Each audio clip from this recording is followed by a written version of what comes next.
다 같이 성경 말씀 신약 성경 43쪽 마태복음 25장 23절 한 절 말씀입니다. 그 주인이 이르되 잘하였도다 착하고 충성된 종아 네가 적은 일에 충성하였음에 내가 많은 것을 네게 맡기리니 네 주인의 즐거움에 참여할지어다 하고. 아멘. 우리는 추수감사주일 예배를 드리고 있습니다. 한국 교회는 매년 전통적으로 매년 11월 셋째 주일을 추수감사주일로 지냅니다. 그러나 한국 교회가 언제부터 추수감사주일을 지켰는지는 사실 명확하지 않습니다. 한국 교회사를 보면은 1886년에 언더우드 선교사가 최초로 추수감사주일 설교를 했다고 전해지고, 또 같은 해에 아펜셀러 선교사님도 낙엽과 같은 인생이라는 제목으로 추수감사절 설교를 했다는 기록이 남아 있기는 합니다. 그렇다고 해서 1886년부터 한국교회가 추수감사절을 지킨 것은 아니고, 그로부터 18년이 지난 1904년부터 공식적으로 추수감사절을 지키기 시작했습니다. 사실 이 추수감사절은 성경적인 절기라고 하기에는 조금 애매한 면이 있습니다. 추수감사절은 성경이 말하는 절기라기보다는 교회의 오랜 전통이다, 이렇게 말을 하는 것이 맞을 것 같습니다. 성경은 추수감사절 대신에 맥추절이라는 절기가 있잖아요. 맥추절이라는 절기를 추수에 대한 감사의 절기로 지키고 있고, 우리가 지키는 이 추수감사절은 교회의 전통이다, 이렇게 보는 것이 더 맞을 것 같습니다. 교회사적으로 보면은 이 추수감사절은 신대륙인 미국에 이주한 영국의 청교도들이 자신들의 첫 번째 수학기인 1621년에 이 1621년 가을에 신대륙에 살고 있던 원주민들을 초청해서 그들과 함께 즐거워하며 하나님께 감사했던 것, 그것을 추수감사절의 유래로 봅니다. 그 후에 1863년 미국의 16대 대통령인 아브라함 링컨에 의해서 추수감사절이 연례적인 축제일로 선포가 됩니다. 그러니까 1621년에 첫 번째 감사의 예배를 드리기는 했지만은 그게 이런 뭐라 그럴까요? 매년 드리는 정기적인 것은 아니었고, 드리기도 하고 말기도 하고 개인적으로도 하고 같이도 하고 그러던 것이 1863년에 와서 국가적인 축제일로 선포가 된 것입니다.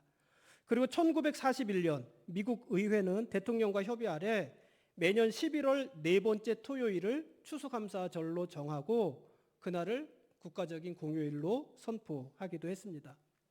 그러니까 오늘날과 같은 이 추수감사절이 제정이 된 것은 불과 한 100여 년 정도밖에 되지 않고, 아무리 멀리 보아도 교회사적인 이 추수감사절의 기원은 400여 년 정도밖에 되지 않는 그런 전통입니다. 그러니 성경에 나오는 절기다, 이렇게 말을 하기는 좀 어려움이 있겠죠. 그래서 교회의 전통, 교회가 전통적으로 지키는 절기, 이렇게 보는 것이 맞습니다. 아무튼 우리는 오늘 추수감사주일 예배를 드리고 있습니다. 추수감사주일 예배를 드리는 오늘 여러분 기분이 어떠십니까? 여러분 마음이 어떠십니까? 저는 매년 이맘때가 되면은 감사한 마음과 함께 아쉬운 마음도 많이 듭니다. 제가 10월 들면서 가을은 특별한 은혜의 계절이다, 이런 설교를 했어요.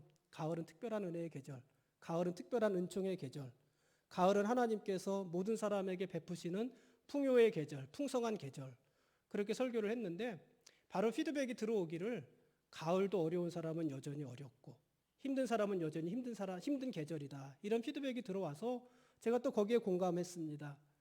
그렇죠. 가을, 추수감사주일 이때는 그 두 가지가 같이 있지 않습니까? 풍성함에 대한 감사도 있지만은 여전히 이루지 못한 것에 대한 허무함, 허전함도 있는 것이 이 가을 아니겠습니까? 그 동시에 그런 마음이 듭니다.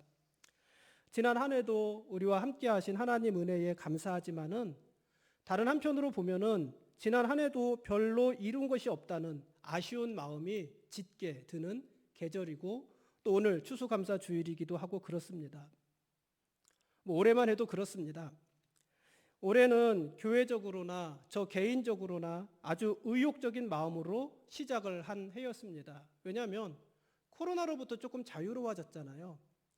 작년까지만 해도 코로나 때문에 우리가 할 수 있는 일들이 많은 제약이 있었는데 올해는 좀 자유로워졌거든요. 그래서 큰 의욕을 가지고 교회적으로도 개인적으로도 시작을 했는데 그 일들에 대한 결실을 드러내야 되는 지금 돌아보면은 올해도 뭐 내세울 만한 열매가 별로 없는 것 같습니다. 교회적으로도 새로운 분들이 많이 찾아오시고 크게 부흥한 것도 아니고 뭐 제 개인적으로 보더라도 대단한 것을 이루어 놓은 것도 없고 그래서 조금 허무하고 하나님 앞에 부끄러운 마음이 들기도 합니다. 또 1년 내내 저를 믿고 우리 하늘의교회에 머물면서 저와 함께 사역을 해주신 여러분들을 생각하면은 또 죄송한 마음이 들기도 합니다. 그게 제 감정입니다. 그런데요, 지난 주간에 검기원 연합 부흥회가 있었잖아요. 그 검기원 연합 부흥회에서 강사 목사님이 달란트의 비유를 설명하면서 이런 말씀을 하셨는데 제가 큰 은혜를 받았습니다. 또 위로를 받았습니다. 강사 목사님은 이 달란트의 비유를 이야기하시면서 이렇게 질문하셨어요. 하나님은 과연 공평하신 분인가? 이런 질문을 하셨습니다. 하나님은 공평하신가? 여러분 어떻게 생각하십니까? 하나님은 공평하십니까? 하나님은 모든 사람에게 공평하신 하나님이십니까? 하나님은 모든 사람을 공평하게 대우하시는 하나님이십니까? 그런데 하나님이 어떤 사람에게는 금 5달란트를 주셨고 어떤 사람에게는 2달란트를 주셨고 어떤 사람에게는 1달란트를 주셨습니다. 성경에는 주인이라고 표현을 하고 있는데 그 주인이 하나님이잖아요. 여러분 어떤 사람에게는 5달란트를 주고 어떤 사람에게는 2달란트를 주고 어떤 사람에게는 1달란트를 줬다는 것은 그건 벌써 불공평함 아닙니까? 물론 그 앞에 재능에 따라 5달란트, 2달란트, 1달란트를 주었다고 말을 했지만은 어쨌든 5과 2과 하나니까는 공평한 것은 아닙니다.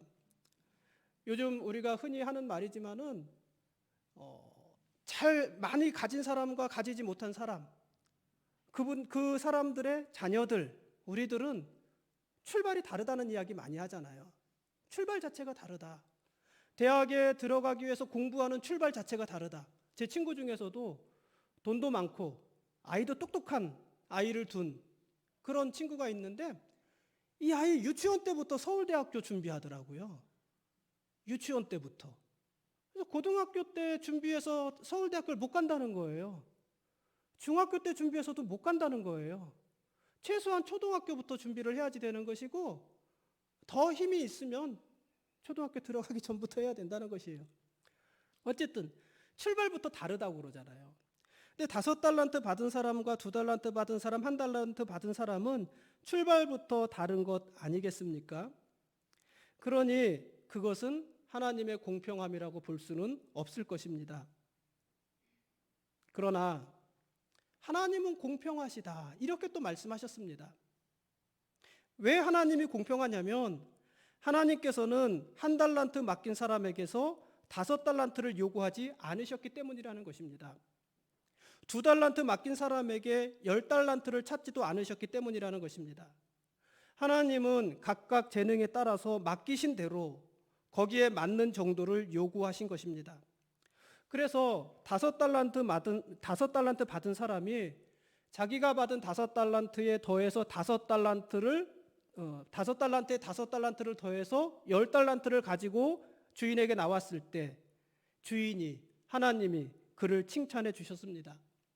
2달란트 받은 사람도 자기가 받은 2달란트에 2달란트를 더해서 4달란트를 가지고 나왔고 하나님은 그 2달란트 받은 사람도 5달란트 받은 사람과 똑같이 칭찬해 주셨습니다. 그게 오늘 우리가 읽은 말씀입니다. 잘하였다 착하고 충성된 종아, 네가 적은 일에 충성하였음에 내가 많은 것을 네게 맡기리니 네 주인의 즐거움에 참여할지어다. 원래 이 달란트의 비유는 어디서부터가 달란트의 비유입니까? 달란트의 비유는 마태복음 25장 14절부터란 말이에요. 14절부터 이제 30절 말씀까지인데 이제 달란트를 주고 칭찬하시는 내용이 나오는데 이 똑같은 칭찬의 말씀을 21절 말씀에도 기록하고 23절 말씀에도 기록을 해요. 그러니까 21절 말씀과 23절 말씀이 똑같은 말씀이에요. 21절에 뭐라고 기록했냐면 그 주인이 이르되 잘하였도다 착하고 충성된 종아 네가 적은 일에 충성하였음에 내가 많은 것을 네게 맡기리니 네 주인의 즐거움에 참여할지어다. 23절도 그 주인이 이르되 잘하였도다 착하고 충성된 종아 네가 적은 일에 충성하였으며 내가 많은 것을 내게 맡기리니 네 주인의 즐거움에 참여할지어다. 똑같은 말씀이잖아요. 근데 21절의 말씀은 5달란트로 5달란트를 남긴 사람을 칭찬한 말씀이고 23절 말씀은 2달란트로 2달란트를 남긴 사람을 칭찬하신 말씀이에요. 똑같다는 거예요. 그중 오늘 우리가 읽은 본문 말씀은 몇 절이에요? 23절이에요. 21절이 아니고 23절 말씀이에요. 2달란트를 가지고 2달란트를 남긴 사람, 그 사람도 주님께서 똑같이 칭찬을 하셨습니다. 잘하였도다 착하고 충성된 종아 네가 적은 일에 충성하였으며 내가 많은 것을 내게 맡기리니 네 주인의 즐거움에 참여할지어다. 만일 하나님께서 2달란트 맡은 자에게 5달란트를 요구하셨다면 그것은 불공평한 일일 것입니다. 그러나 2달란트 맡은 자에게 2달란트만 요구하셨으니 그것은 공평한 일이라는 것이었습니다. 강사 목사님은 설교를 하시면서 하나님은 우리에게도 저나 여러분에게도 어느 정도를 맡기셨는지 아신다고 하셨습니다. 우리 중에서도 5달란트 맡은 사람이 있고 2달란트 맡은 사람도 있을 것이고 1달란트 맡은 사람도 있을 것 아니겠습니까? 얼만큼 맡기셨는지 하나님은 아시고 그리고 하나님은 우리에게도 당신이 주신 것 이상을 요구하지 않으신다고 했습니다. 많이 주신 자에게는 많이 찾으실 것이고 적게 주신 자에게는 적게 찾으실 것이라고 했습니다. 그러니 많이 받은 사람은 많이 남기고 적게 받은 사람은 적게 남기면 된다고 했습니다. 그러면서 교회도 그렇다고 하셨는데요. 큰 교회는 큰 교회대로의 일이 있고 작은 교회는 작은 교회로서의 일이 있다고 했습니다. 누군가에게 5달란트를 줄지 2달란트를 줄지 아니면 1달란트를 줄지 정하는 것은 주는 사람 주인의 마음인 것처럼 어떤 교회를 크게 하실지 혹은 작게 하실지도 하나님이 정하실 일인 것입니다. 그러니 우리 교회가 큰 교회다 작은 교회다 그것이 아니라 큰 교회는 큰 교회대로 거기에 맞는 일을 하면 되는 것이고 작은 교회는 작은 교회대로 또 거기에 맞는 일을 하면 되는 것 아니겠습니까? 큰 교회가 작은 교회에 비해서 큰 일을 한다고 우월해한다거나 또는 작은 교회가 큰 교회만큼 남기지 못했다고 해서 주눅이 들거나 그럴 이유가 없다는 것입니다. 저는 지난주에 이 말씀을 들으면서 많은 은혜를 받았고 많은 위로를 받았습니다. 사랑하는 성도 여러분, 여러분은 지난 한 해 어떻게 사셨습니까? 게으르게 사신 분 계십니까? 나태하게 사신 분 계십니까? 해야 될 일 하지 않고 대충 시간이나 때우면서 사신 분 계십니까? 우리가 그렇게 살지는 않았어요. 그렇지 않습니까? 그렇게 살지는 않은 것 같습니다. 저는 개인적으로 지난 한 해 열심히 살았습니다. 제가 말한 지난 한 해는 2023년도 올해를 말을 하는 것이에요. 저는 정말 열심히 살았습니다. 근데 제가 생각해 보면은 2023년 지난 한 해뿐 아니라 지금까지 대부분 제가 열심히 살지 않았던 적은 별로 없었던 것 같습니다. 항상 열심히 살았습니다. 저는 고등학교 1학년 때 목사가 되겠다고 서원했고 그 이후로 지금까지 한 번도 한눈 팔지 않고 오늘 여기까지 왔습니다.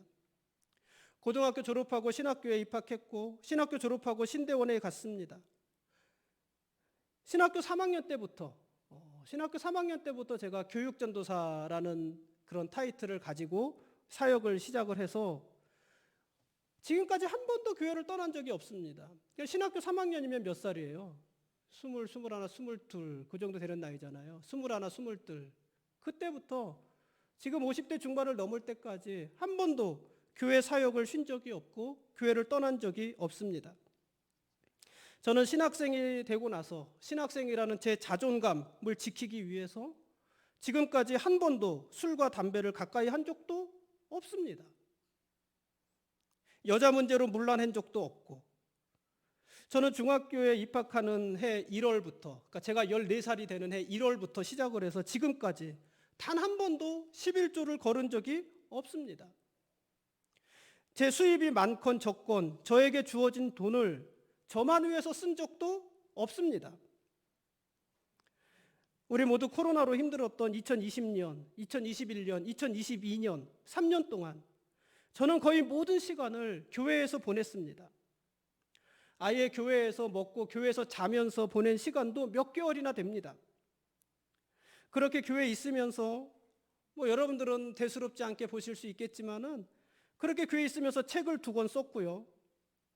또 제가 지금도 자부심을 가지고 있는 것인데 창세기부터 요한계시록까지 성경 전체를 길라잡이하는 영상을 하루도 빠지지 않고 1년 동안 365일 동안 365개의 영상을 매일 만들어서 그것을 공개했습니다. 이 영상을 찍는 것은 별거 아닌데요. 그거를 매일같이 그 본문에 맞는 자료를 만드는 것은 이건 또 쉬운 일이 아니었거든요. 그거 제가 한 번도 거르지 않았습니다. 그래서 매일 그 길라잡이 영상을 보면서 여러분이 매일 성경을 읽고 1년에 일독할 수 있도록 여러분 도운 것입니다. 누군가 제 마음을 상하게 한다고 해서 제가 그 사람에게 제 감정을 쉽게 드러낸 적도 별로 없고 여러분 한 사람 한 사람에게 저는 잘하려고 애를 썼습니다. 저는요 거의 매일같이 여러분과 여러분 가족을 위해서 기도했습니다. 제가 아는 여러분의 가족을 위해서 기도했고 제가 알지 못하는 여러분 가족을 위해서도 이름만 붙잡고 기도했습니다. 여러분 중에 누가 아프면 저도 아파했고 누군가 병원에 입원하면 가급적 제가 제일 먼저 달려가 보았습니다. 여러분 집에 초상이 나면은 먼 길이든 짧은 길이든 찾아가서 인사했고 또 여러분 가정의 장례식을 인도하기 위해서 저는 밤을 새우면서 장례식 준비를 했습니다. 제가 이번에 낸 책 뒤에 장례식 설교를 3편을 올렸는데 장례식 설교 제가 그냥 준비한 거 하나도 없습니다. 그분과의 추억을 생각하면서 또 그분과 함께 지냈던 시간들을 생각하면서 제가 개별적으로 지은 설교들입니다. 밤새워 그렇게 준비하고 장례식을 인도했습니다. 물론 제가 여러분 앞에 실수를 할 때도 많이 있었을 것입니다. 제가 실수한 건 많지요. 얼마나 많이 있겠습니까? 근데 그때마다 항상 제가 먼저 여러분께 사과했습니다. 제가요 20년 넘게 목회를 하는데 20년 넘게 목회하면서 깨달은 사실이 한 가지가 있습니다. 한 가지. 뭘까요? 20년 넘게 목회하면서 제가 깨달은 사실 한 가지는 성도들은 결코 목사에게 사과하지 않는다. 성도들은 목사에게 사과하지 않습니다. 그런데 목사는 매일같이 성도들에게 사과합니다. 다른 사람은 모르겠고 다른 교회는 모르겠는데 저는 그랬습니다. 목사는 그래야 된다고 생각했기 때문입니다. 누가 잘하고 누가 잘못하고 그것을 밝히는 것이 아니라 목사가 그냥 사과해야 된다고 생각을 했습니다. 그게 성도들의 마음을 다치지 않는 길이라고 생각한 것입니다. 저를 가르쳐 주신 목사님들이 저에게 그렇게 가르쳐 주셨고 말씀해 주셨고 그래서 저는 그렇게 했습니다. 여러분 이 정도면은 제가 꽤 열심히 산 것 아닙니까? 제가 목사로서 그다지 부끄럽지 않게 살아온 것 아닙니까? 저는 그렇게 생각합니다. 그런데 허무한 것은 제가 그렇게 한눈 팔지 않고 열심히 살았는데 정말 열심히 목사 일을 했는데 근데 열매는 없더라는 것입니다. 올해도 마찬가지입니다. 올해도 교회는 제자리 걸음입니다. 예년보다 나아진 것 없습니다. 그래서 제가 부끄럽고 여러분께 죄송합니다. 그런데 지난 주간 부흥회에서 강사 목사님은 이 달란트에 대한 비유를 설교하면서 누구든지 주님께 받은 만큼만 하면 된다 이렇게 말씀하신 것입니다. 5달란트를 받았으면 5달란트만큼 1달란트를 받았으면 1달란트만큼만 하면 된다는 것입니다. 그러면 하나님께서 거기에 대해서 칭찬해 주신다는 것입니다. 저는요 그 말씀이 얼마나 감사했는지 모릅니다. 여러분도 아시겠지만 저는 5달란트 받은 목사는 아닙니다. 심지어 저는 2달란트를 받은 목사도 아닙니다. 저는 1달란트나 어쩌면 그보다 적은 반달란트를 받은 목사일지도 모르겠습니다. 그러니 어떡해요? 그러니 그만큼만 제가 하면 되는 것 아니겠습니까? 제가 1달란트 받았는데 5달란트 받은 것만큼 하다가 어떻게 되겠어요? 뭐가 못 쫓아가다가 어떻게 된다고 그러잖아요. 그렇게 되지 않겠습니까? 내가 받을 만큼만 하면 된다, 그런 말씀으로 저는 지난 주간 말씀을 받았습니다. 제가 이제 와서 10,000명 목회를 하겠습니까? 10,000명은 안 돼도 최소한 1,000명 목회를 하겠습니까? 제가 목회를 처음 시작할 땐 그런 꿈이 있었습니다. 비전이 있었습니다. 그런데 지금 와서 보니 그건 제 몫이 아니에요. 저는 5달란트 받은 목사가 아니에요. 그러니 저는 10,000명 목회를 부러워할 것이 아니라 그저 제가 있는 자리에서 제가 맡은 만큼만 하면 되는 것이었습니다. 그게 제가 할 일인 것입니다. 그런 의미에서 저는 교회를 크게 부흥시킨 목사는 아니지만 지금까지 작은 교회를 떠나지 않았습니다. 몇 명 안 되는 여러분들과 함께 먹고 함께 마시고 함께 기도하면서 지금까지 제가 이 자리를 지켰잖아요. 그리고 제가 할 수 있는 일을 저는 열심히 했습니다. 여러분은 어떻게 평가해 주실지 모르지만 얼마 전에 박금진 목사님이 이 달란트 비유를 설교하면서 장사하면 남기는 것이 달란트의 원칙이다, 이렇게 말씀을 하셨어요. 장사하기만 하면 남기는 것이다. 그런 의미에서 저는 제가 가진 달란트로 열심히 장사한 것 같습니다.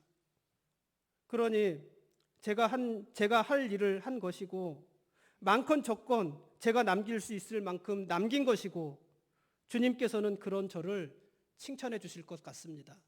잘하였다 착하고 충성된 종아, 네가 적은 일에 충성하였으며 내가 많은 것을 네게 맡기리니 네 주인의 즐거움에 참여할지어다. 사랑하는 성도 여러분, 제가 오늘 이 귀한 시간에 제 이야기를 이렇게 공치사하면서 길게 한 것은 여러분 앞에 내가 한 일을 좀 알아달라고 그렇게 말을 하기 위해서가 아니라 저와 마찬가지로 열심히 삶을 살아온 여러분의 삶을 격려하고 싶어서입니다. 여러분들은 추수감사주일 예배를 드리는 오늘 기분이 어떠십니까? 지난 한 해 동안 뭔가 좀 남긴 것이 있기는 있습니까? 그래서 뿌듯하십니까? 아니면 지난 한 해도 별로 남긴 것이 없어서 쓸쓸하고 허무한 마음으로 이 계절을 보내고 계십니까? 그러나 사랑하는 성도 여러분, 지난 한 해 여러분도 모두 열심히 살지 않으셨습니까? 저나 여러분이나요, 5달란트 받은 사람은 없어요. 여러분들 중에서도 우리들 모두를 돌아보아도 우리가 인류의 역사를, 세계의 역사를 좌지우지하고 우리나라의 경제를 책임질 만큼 그런 대단한 사람들은 아니에요. 그렇죠? 우리 그런 사람들은 아니에요. 우리가 우리나라의 경제를 책임지겠습니까? 우리가 세계사의 역사를 이끌어 가겠습니까? 우리 그런 사람들은 아니에요. 5달란트는 아니에요. 그저 저나 여러분이나 하루 일해서 하루 먹고 살기에 급급하고 열심히 일하면 나 한 사람과 내 가족 돌보는 일, 그냥 그 정도 하는 정도잖아요. 그 정도 일을 하면서도 우리는 숨이 차고 벅차잖아요. 나 한 사람 살기도, 내 가족과 같이 사는 것도 사실 버겁게 살아가고 있잖아요. 게을러서가 아니라, 무능해서가 아니라 열심히 하는데, 최선을 다해서 하는데, 근데 사실 그것도 쉽지 않잖아요. 그게 우리의 수준이잖아요. 그래도 여러분들 지금까지 그 일들을 열심히 하면서 잘 살아오지 않았습니까? 여러분, 우리 교회가 대단히 큰 교회라서 세계 선교를 주도하고 주변의 어려운 사람들을 힘있게 돌보면서 예배 시간마다 수많은 성도들이 예배당을 가득 메워서 하나님을 예배하는, 하나님을 높이는, 하나님을 찬양하는 그런 교회는 아닙니다. 우리가 예배를 드리고 나면 우리의 예배 현실이 금방 세계 각곳에 쫙 퍼져나가서 온라인을 타고, 야, 지난주일 하늘의교회 예배 찬양은 이거였어, 지난주일 하늘의교회 유상민 목사님 설교는 이거였어, 그렇게 세계 방방곡곡으로 우리의 예배가, 우리의 설교가 쫙 퍼져나가서 영향력을 행사하는 그런 교회는 아니에요. 아무리 유튜브에 올려도 보는 사람도 없어요. 그렇지 않습니까? 심지어 여러분도 안 보잖아요. 그렇지 않습니까? 우리가 그런 교회는 아닙니다. 그래도 우리는 아무도 알아주지 않지만 매 주일마다 이 자리에 와서 빠짐없이 예배를 드렸고, 주변에 우리가 해야 될 일이 있을 때 외면하지 않았고, 연약한 성도들이 서로 부대끼면서 서로를 위하고 서로를 격려하면서 지금까지 지냈고 지난 한 해를 지내왔잖아요. 우리의 일을 한 것입니다. 5달란트를 받아 5달란트를 남기는 큰 일을 하지는 못했지만 2달란트든 1달란트든 아니면 그것도 안 돼 반달란트든 우리가 받은 만큼 우리가 하면서 그 자리를 지키면서 지금까지 왔잖아요.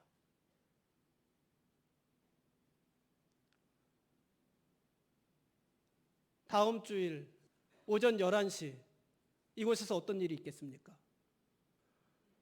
그때도 오늘처럼 예배 드리겠죠. 그렇죠? 그게 우리의 일이니까.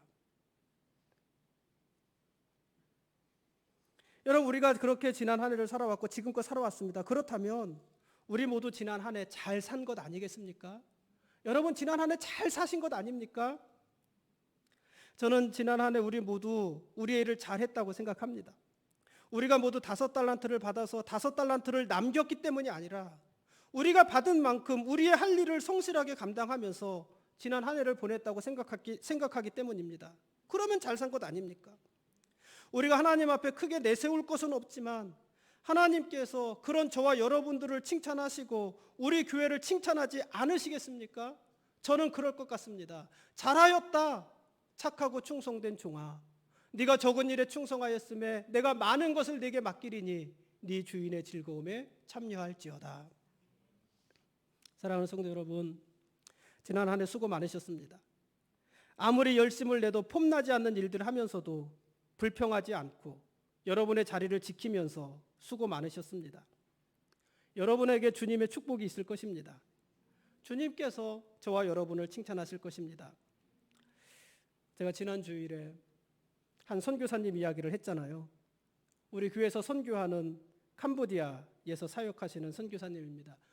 우리 사역을 직접 맡아서 하시는 선교사님은 아닌데 어쨌든 그곳에서 같이 사역하시는 그 선교사님 이야기를 여러분과 나누었습니다.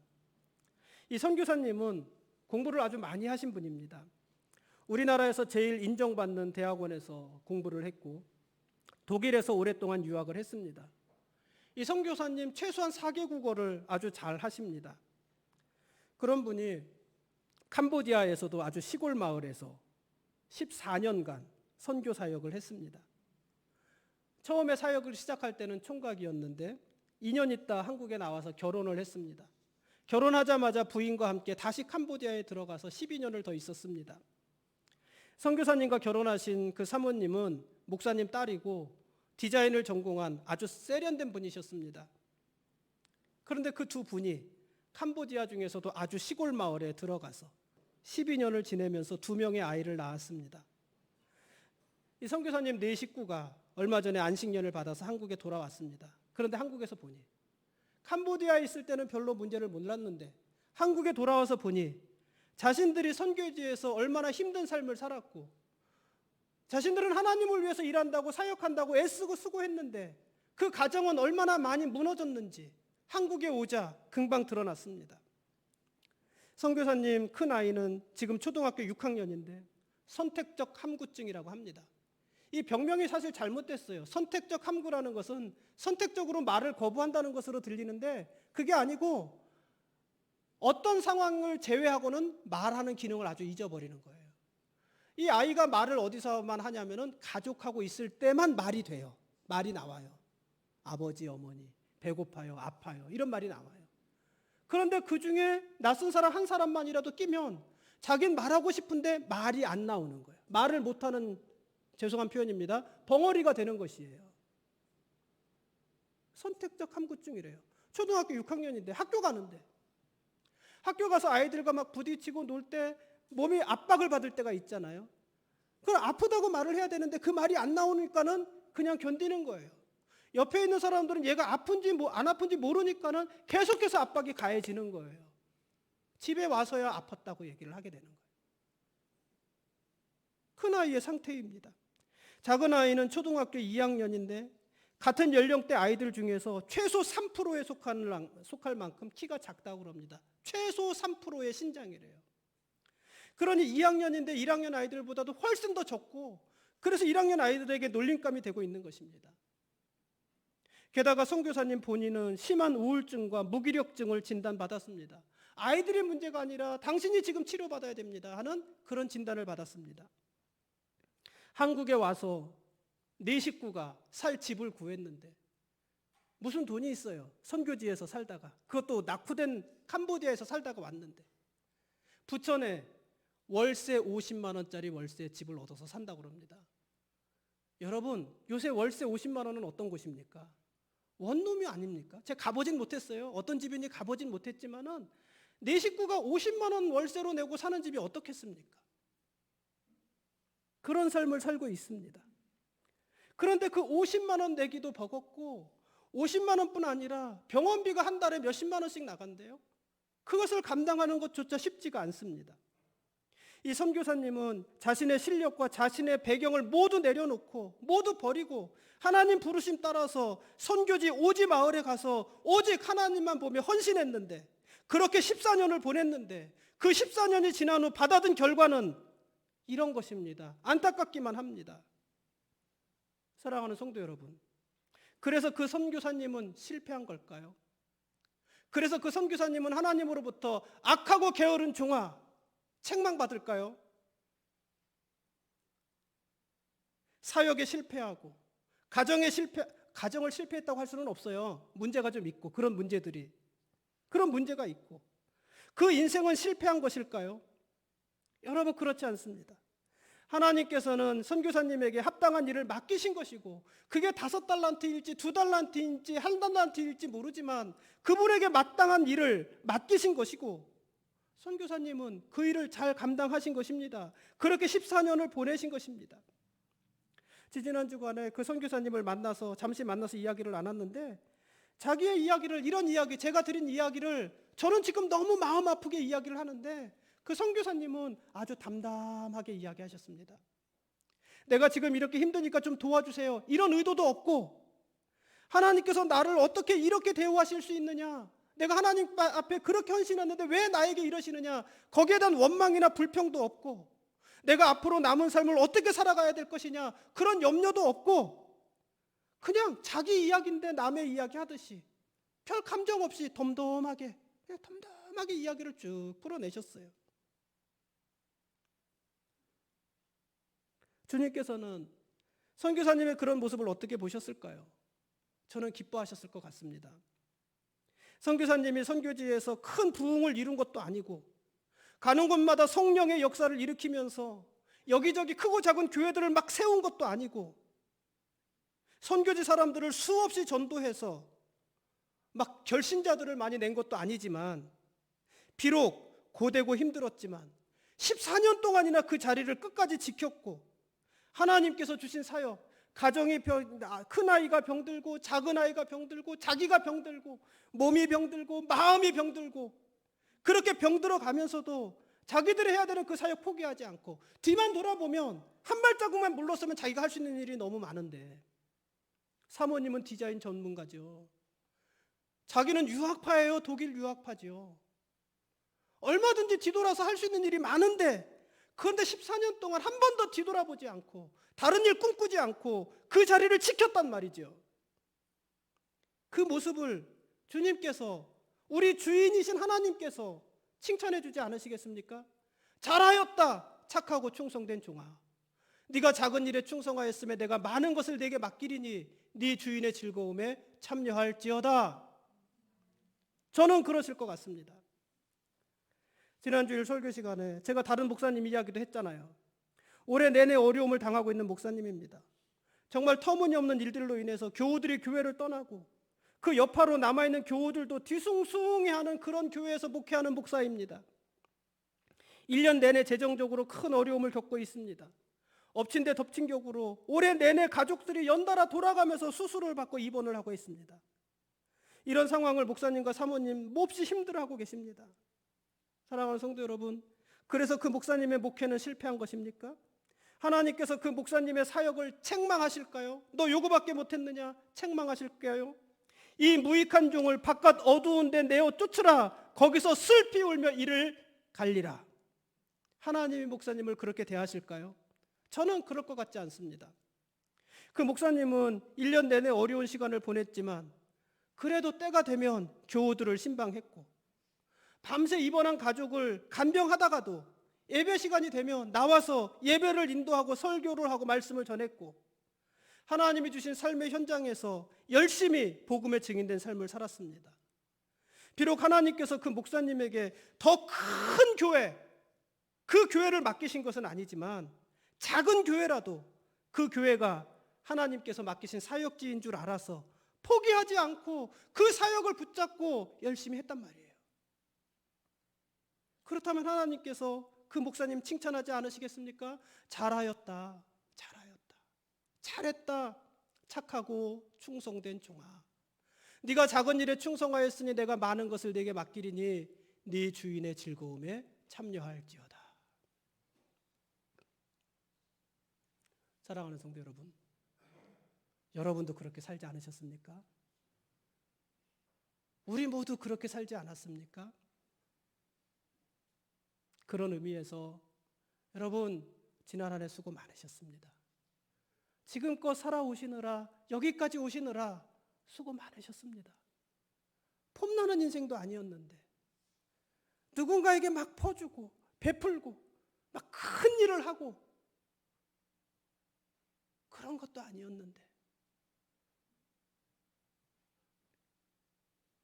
그래도 우리 맡은 달란트, 왜 나는 5달란트가 아닙니까? 원망하지 않고 불평하지 않고 우리 일을 열심히 하면서 살았잖아요.